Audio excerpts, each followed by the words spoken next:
Welcome to this special feature video regarding the artistic process behind Warcrow. The latest battle box, Song of the Dormant, has just arrived. During the following minutes, we will see the concept design of the new armies and its details. Let's take a look.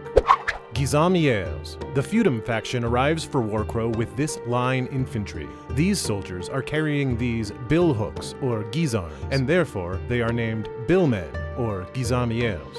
The art direction follows a well-defined medieval European influence. The helmets are kettle hats with visors, and they carry the moon symbol on their chest, which is the main feature of the religion of this faction.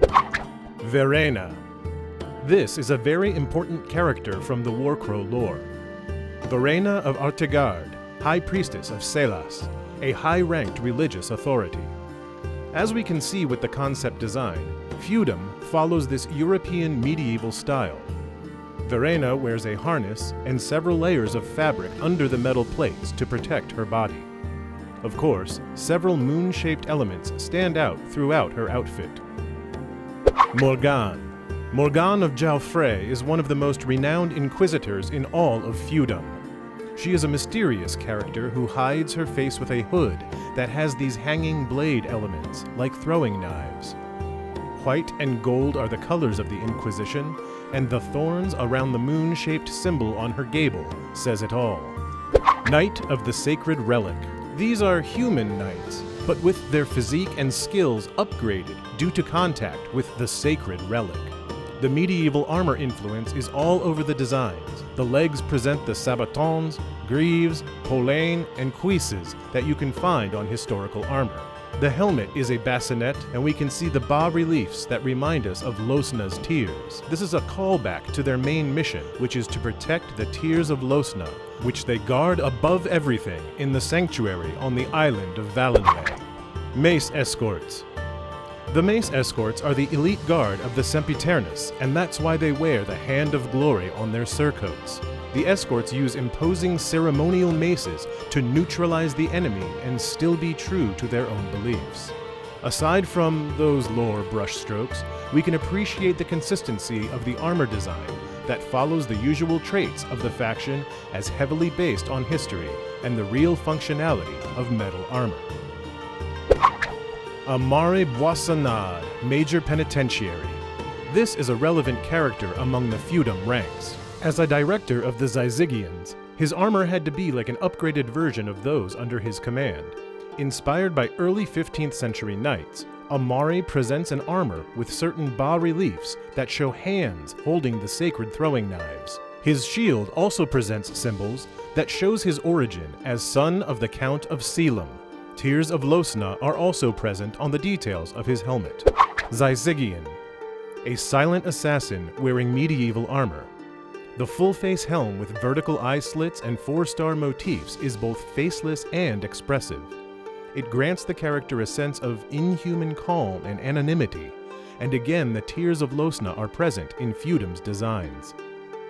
The cool silver and steel hues are balanced with gold accents, royal purple trim, and a burnished leather undertone, evoking regality, piety, and authority.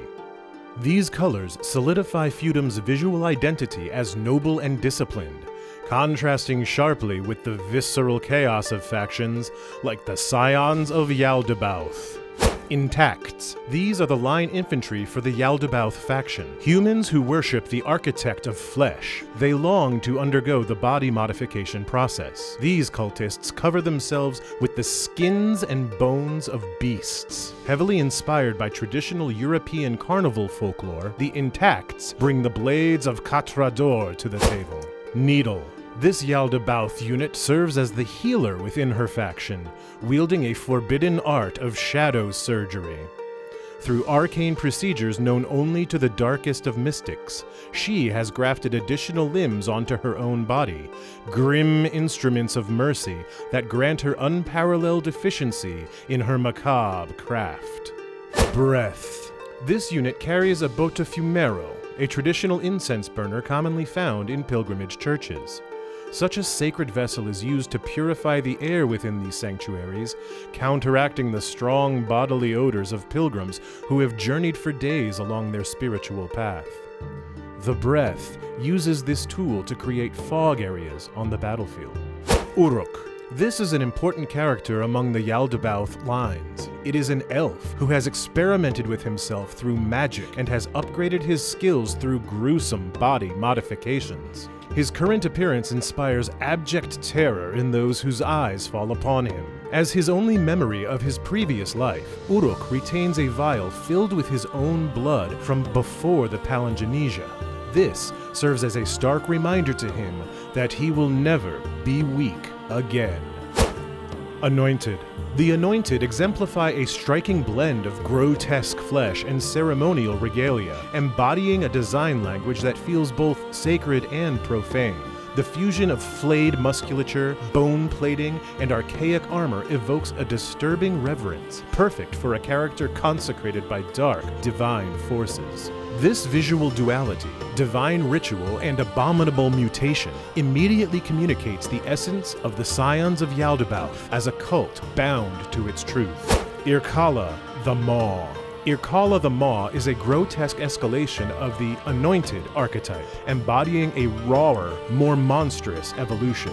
As the first Anointed, this design visually and thematically reinforces the idea of a corrupted champion or chosen vessel elevated by the dark god Yaldabaoth. The grotesque anatomy and visceral transformations suggest a complete surrender to divine mutation and hunger. This character doesn't just serve the divine corruption, it has become it. This has just been a tiny glimpse of the Warcrow concept design process by Corvus Belli. We hope this was interesting for you. Farewell, and remember, the fog is upon us.